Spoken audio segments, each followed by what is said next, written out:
let me start by saying hello. Hi. Hello. Valerie ازيك؟ الحمد لله. بقول اسمك صح. انت عارفه بيقولوا لي نادين ساعات. انا لما سالتك قلت لك نديم وحسيت ما هو اكيد مش نادين، مش عارفه، ما فهمتش السؤال اصل كان معناه الدقن ايه. والشنب وبعدين صوتي عامل كده فما يعني مش هتبقى منطقيه حتى بس لا بتحصل. فنديم لا makes more sense. استاذ نادين بخاف ساعات. بس اولا let me thank you so much for coming to the Syncast that we're doing. Thank you, it's my pleasure, thanks for having me. وانا حابب اعرف اكتر عنك، حابب اعرف what your story is and since you're in branding I would love to hear your version of your story and how you tell it. My story professionally ولا في الحياة في المطلق؟ Aren't they kind of intertwined ولا؟ أيوة هحكي لك. بص 1987 come on. ده حقيقي. Oh really? that is when I'm born. بس يعني أنا هقول لك أنا basically درست commerce. رحت جامعة في كندا في مونتريال وقعدت نص الباتشلر بتاعي في النص حسيت إيه ده اللي أنا بعمله ده؟ إيه الوحاشة دي؟ مش قصدي أغلط في حد طبعا، كل واحد حر في اهتماماته، بس كنت جمعت إن أنا definitely عايزة أعمل حاجة more creative بس ما كنتش عارفة إيه الحاجة دي. وقعدت كده في my first quarter life crisis محتارة بقى اللي هو طب أنا interested في photography، أنا interested في creative writing وكذا حاجة منهم graphic design of course. وبعدين لما فهمت إن أنا interested في graphic design I looked back ولقيت إنه ده كان باين قوي، فاهم؟ اللي هو كل الهوبيز بتاعتي كل حاجة بعملها من وأنا طفلة مش interested في art، مش interested في رسم، أنا very specifically interested بعد أنزل، مش عارفة لو دي حاجة بتاعت graphic designers أيوة، بس في ويب سايت بشع اسمه dafont.com. اسمه dafont DA dafont. يعني ده أي حد طلع دلوقتي graphic designer نزل منه فيروسات لأهله كانت جزء من البروسيس يعني. when I looked back جمعت إنه أنا كنت طول عمري so interested في الفصل بمسك calculator كل حد يطلبوا مني أكتب لهم اسمهم، very much into lettering into typography وكده. بس I ended up finishing الديجري بتاعي في commerce، بس بعدها دخلت بقى into graphic design وابتديت شوية اللي هو بتصرف. يعني أنا فاكرة أول مرة عملت publication design حد سألني بالديزاين كتب قلت له وروحت له طب هاو بقى آخرتها إيه. it was a lot of يعني مثلا برضو الطباعة كلها فهمتها إن أنا بروح المطبعة ومش فاهمة حاجة وبيقعدوا يتعصبوا عليا ويشرحوا لي، فاهم؟ it was يعني that was very much how it went. It's been 14 years now من أول مرة عملت freelance project بس. Wow. يعني I would say that's kind of like my professional journey. I've been working independently for the most part في الوقت ده. اشتغلت في وقت في Matter Branding which was really nice. Just recently I joined a studio خطير اسمه نتسال as a creative lead. I'm back in the office life which I'm really enjoying صراحة، وشغلهم حلو قوي، فحاسة it's a good combination. That's amazing بجد والله. Yeah, I'm very excited. So you were working independently لفترة طويلة قوي and then you joined 3 days ago you told me صح literally كده؟ يوم الأحد اللي فات. yeah I guess it's 5 now. أولا مبروك. ويعني Thank you. خط سير طويل ورائع بس لسه في تاني هو ما خلص. لا احنا جاهزين لأي أسئلة. أنا when I was reading on your website I read 3 things. I read branding, I read editorial designing صح كده، و the third one was if you event identity زي ما احنا هنا كده بالظبط. صح؟ So event identities are what are they like, what do you do exactly؟ يعني you start off by زي مثلا احنا دلوقتي في السينك سامت اللي هو ايه الفيجوال عامة هيكون الايدنتيتي بتاعت الايفنت ده هيبقى شكلها ايه الفونتس بتاعتي، ايه الشيبس بتاعتي، بس مثلا بستعمل صور how do I frame them، بعمل لهم effect etc. and once you do that you apply it حسب بقى حجم الايفنت ل 400,000 حاجة، فاهم؟ فاللي هو الديزاين ده البوستر ده شكل البوستر ده هيترجم ازاي لما ابقى بطبع بلون واحد بس مثلا على شنطة، او ده هيترجم ازاي لما بعمل بريسلت، بعمل لانيرد. عمري ما عرفت الكلمه دي بتتنطق ازاي، فربنا يستر والله. وانا صباح الفل بتمشي والله. وبس فاللي هو يعني it's just applying to everything that is part of an event including ممكن يبقى كتالوج whatever. بص ما تقلقيش من موضوع نطق الحاجه ده، لان انا كنت مهندس معماري زمان فكان دايما في كده حاجه اول ما تنزل موقع اول مره عاده في حد من العماله بيختبرك بيعمل لك فخ كده صغير حلو. فحد جالي بقول لك هندسه هو الشوكولايم ايه اخبار؟ شوكولايم مش فاهم حاجه. طلع بعد يعني فتره طويله اكتشفت يعني ان هو كان بيشتغلني وهو اسمه تشوكلاين. جامد بس هو جامد والله العظيم انا ما قلت وانت شوكولاته في شوكولاته في الموضوع بس ايوه لا حاسه لو مكانك كنت اقول له لا شوكولاته تمام مفيش مشكله. ما انا قلت له بس رجعت المكتب اقول لهم شوكولايم فبقى يعني بقى شوكولايم خالص فغيرت كاريرك الحمد لله بقيت فويس اوفر ارتست اعتزلت بقى خلاص ما بديهاش يعني الحمد لله بس so branding, editorial design and events branding and so on. So what got you here is that you're creative who ما شاء الله was able to do a lot of achievements and you've worked on a lot of projects. بس أنا عايز أي حد هياخد منك دلوقتي أي معلومات علشان يطبقها في their creative life يعرف أكتر what you're proud of. What have you created that you're proud of عموما في كل ال 14 سنة اللي قلت لنا عليهم؟ عندي رد حسيت cheesy جدا بس هنطلق.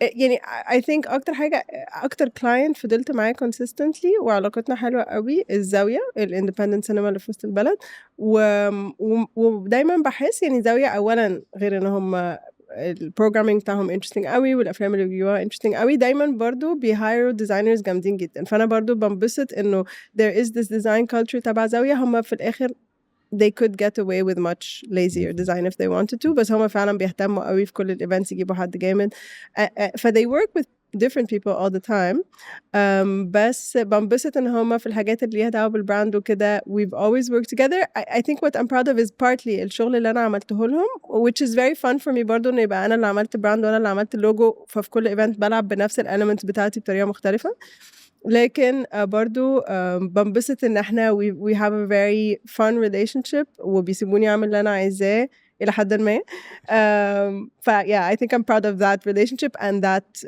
كده that body of work يعني بيسيبوك تعملي انت عايزاه اصل انت عارفه الجرافيك ديزاينرز كليشيه جوكز لا كبرها شويه صغرها شويه هاتها يمين فوق تحت والله ما بيعملوش كده وبقوا يعني مع الوقت كده بقوا بجد بيسيبوني اللي هو ممكن حتى اقلب اللوجو على الناحيه الغلط وبيسيبوني تخيل دي علاقه كرييتيف ليد بقى بسيطره لا it's يعني they're quite طبعا في حاجات eventually ما ينفعش and I think انا برضو اتعلمت ابقى more easy going ان انا مش الديزاين فوق اي حاجه في budget في considerations تانية بس yeah I think we've reached a good place of بنnegotiate بحب يعني.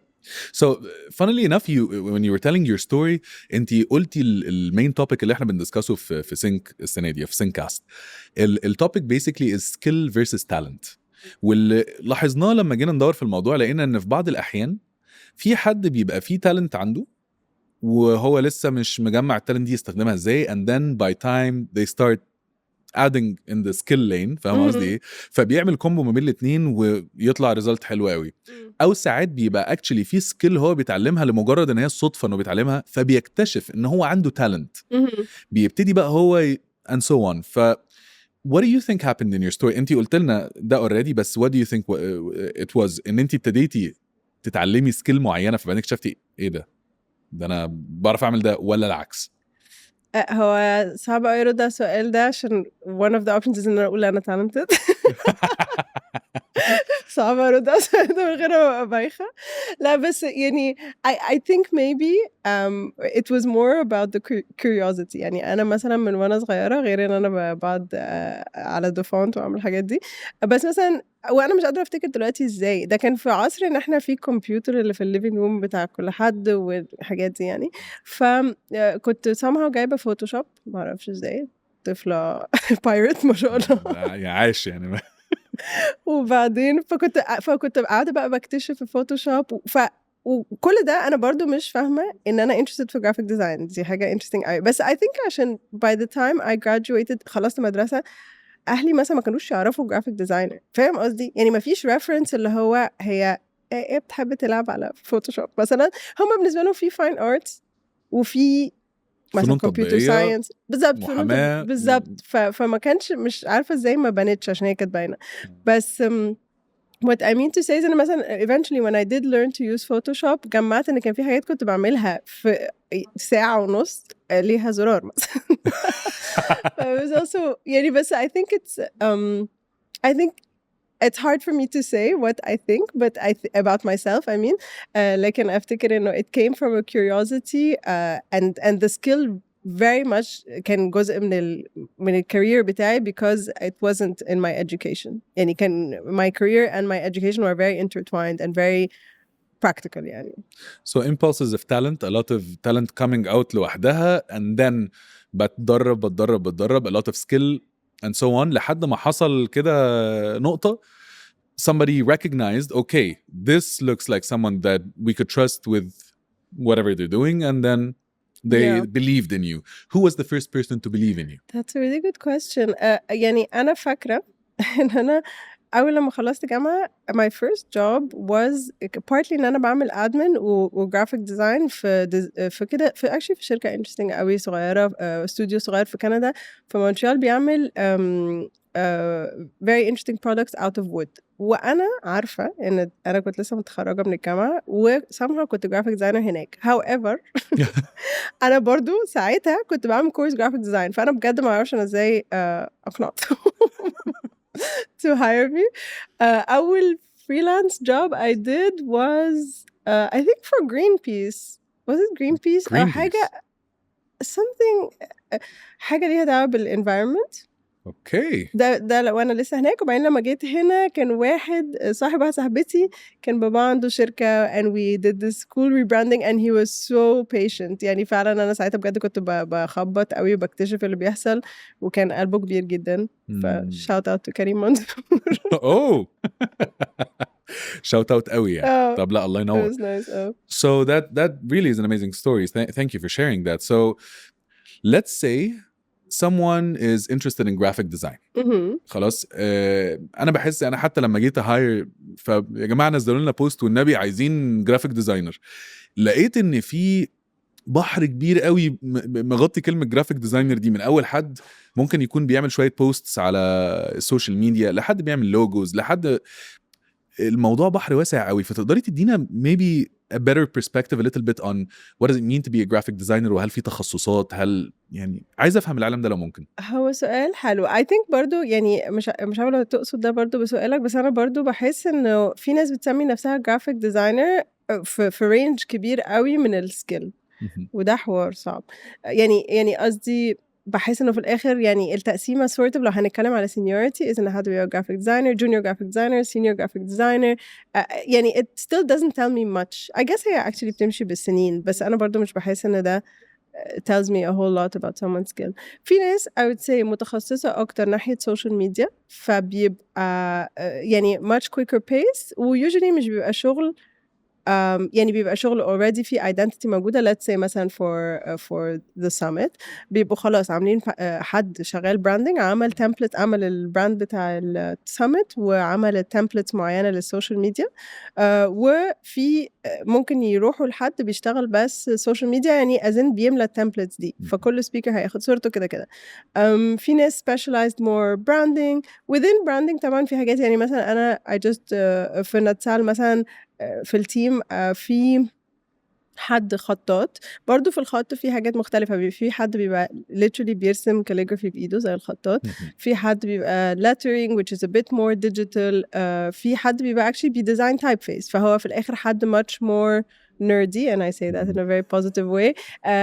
عنده دماغ يقعد software غير إنه شاطر خط فاهم قصدي there's a lot to it is my short answer بس في ناس بتانيميت في 3D I don't know I mean is that technically is a 3D person a graphic designer it kind of is if you like لو خدناها للمعنى اللغوي بتاعها يعني هنلاقي إن graphic designer is somebody that designs graphics so it applies to a very general spectrum of things.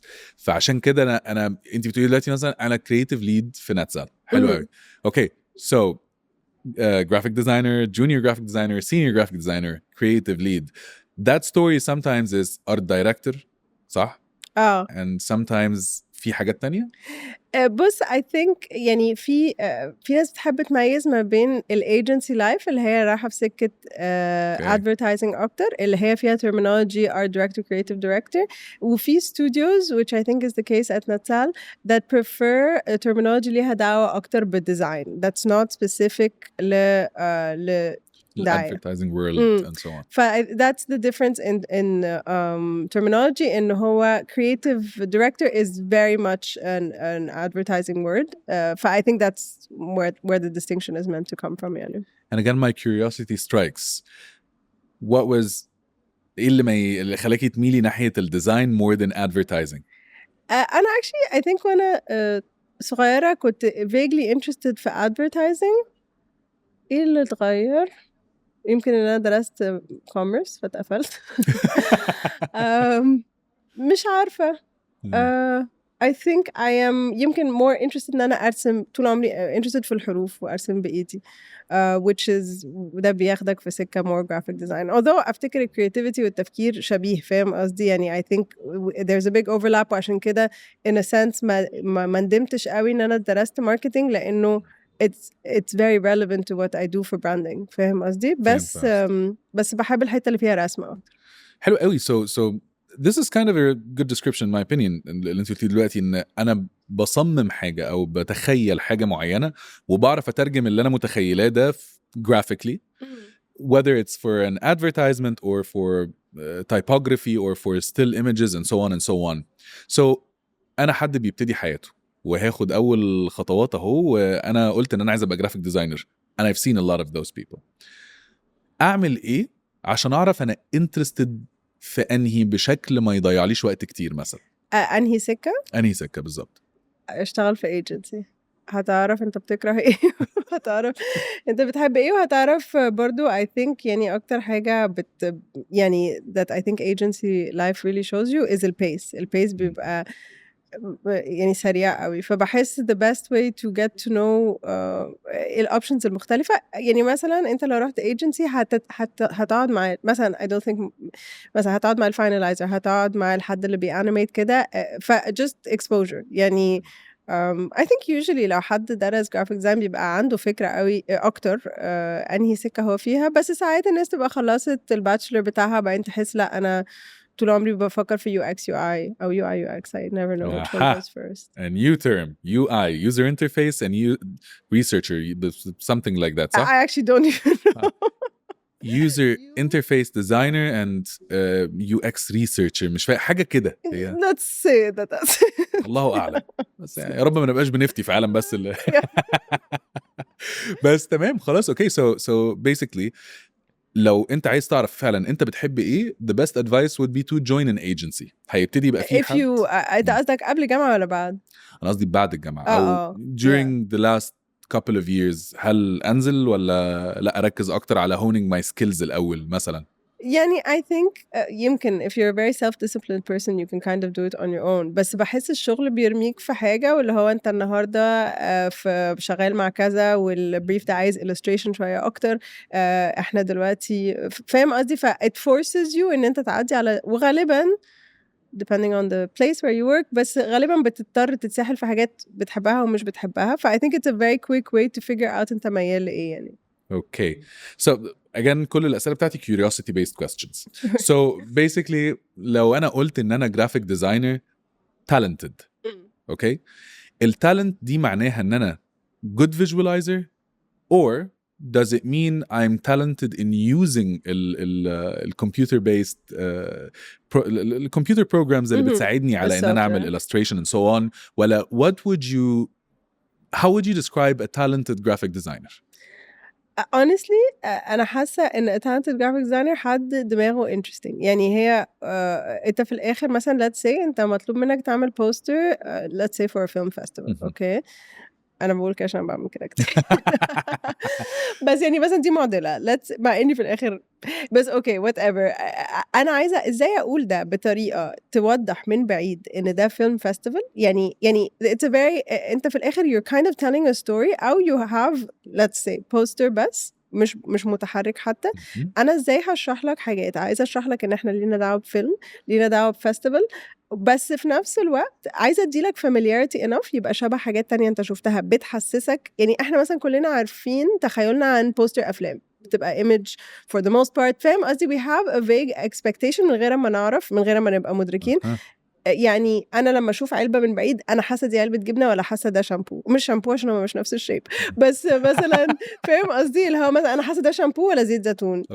and we all know these things وإحنا actually معظمنا عارفين إن الحاجة في الباكجينج لو تبقى pink بتبقى دايت فاهم قصدي في حاجات إحنا actually sort of عارفينها yeah and we've memorized those things Yeah. فاهم قصدي فانت من غير ما تعرف تقرا حاجه you can generally kind of tell what type of a product it is packaged in there. I forget my point. No, um you're onto my point something. was ان انت you want to strike a good balance ما بين familiarity انا فاهمه الحاجه دي عايزه مني ايه بس however هي different enough ان هي شداني فاهم قصدي Okay. فانت يعني انا بحس the most interesting thing is انت فين بتقرر تقربها للشخص بس في نفس الوقت تفاجئه في حاجه معينه. فانا بحس الديزاينر الشاطر هو حد دماغه interesting انه يعرف يقول لي مسج بطريقه simple او ذكيه او مختلفه. مثلا let's say challenge اعمل بوستر عن فيلم فيستيفال ما فيهوش كاميرا بس انا actually حاطه كاميرا في واحد فيهم. بس او مثلا حاول تعمل لوجو فاهم قصدي اللي فاهم هو قصدك. من غير او sometimes you can use الكليشيهات دي بس in an interesting way. So for me it's more about the concept وطريقه التفكير يعني.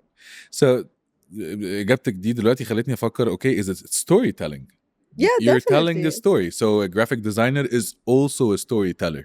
Yeah, I think so. وبحس في الآخر إنه التولز اللي عندك هي الفونتس والتايب فيسز الألوان التكستشرز فاهم قصدي بس you're trying to tell a story across ساعات different applications يعني. That's okay. يعني أنا كنت باصص عليها كده شوية بس نورتي لمبة بصراحة في الحتة دي اللي هو you know in the creative industry we all kind of at the end of the day are telling a story. Yeah. And we're using our way of communication to tell that to story. tell it بالظبط. وبحس في الآخر إنه يعني عشان كده لما كنا بنتكلم على advertising versus design there is a big overlap لأن أنا حتى لو البوستر بتاعي مثلا بيقول لك ما don't waste water أو اطفي النور قبل ما تمشي من البيت. أنا برضو عايزة منك حاجة يعني design generally is بطلب غالبا من حد حاجة بطلب من حد إنه يقرب ويقرا البوستر بطلب من حد يشتري منتج يجي event يطفي النور it's all I'm trying to convince you of something with the tools that I have يعني. That's a very good description of it. And we do the same على فكرة في voice over sometimes. Yeah. اطفي في والله كان في كامبين اللي هي اطفي اللمبة علشان مش عارف ايه حاجة كده. اللي هي كانت animated الخطيرة دي. كان في واحدة من كذا سنة كانت تحفة. ايوه وفي حاجات كتير بيعملوا لها تحضر للأخضر دي بيبقى فيها شوية زي ما بيقولوا كده they're trying to teach people how to create a better greener future يعني بالظبط حاجات توعية بتاع يعني قصدي انت في حاجة توعية مش بتبيع حاجة بس انت برضو بتطلب من اولا بتطلب من حد انه you pay attention to your design which is the first step. لو البوستر ما شدنيش خالص او whatever مش ضروري بوستر مش هقراه او مش ههتم اصلا. بس you're trying to pull people in first so you can tell them what you need to tell them. So my mission as a young graphic designer is to teach myself how to think أو how to train myself to use الجفت بتاعتي أو التالنت بتاعتي اللي عندي already وأطورها بأن أنا أعمل storytelling أو أحكي الحدوتة باستخدام الجرافيكس صح كده؟ يعني أنا بشوف posters مش interesting شكلا قوي يعني مش قصدي لا interesting قوي بس مش executed بطريقة فظيعة. بس أنا بفتكر قوي البوسترز اللي فكرتها ذكية and I think most people are like that. يعني مثلا في لوجو أنا بحبه قوي بتاع مؤسسة اسمها أضف وهو يعني الخط عادي جدا مش قصدي أخبط في حد بس عادي يعني بس هي الفكرة إن الأضف الفيه مش عليها نقط علشان تضيفها بس اللي هو شكلا عادي جدا.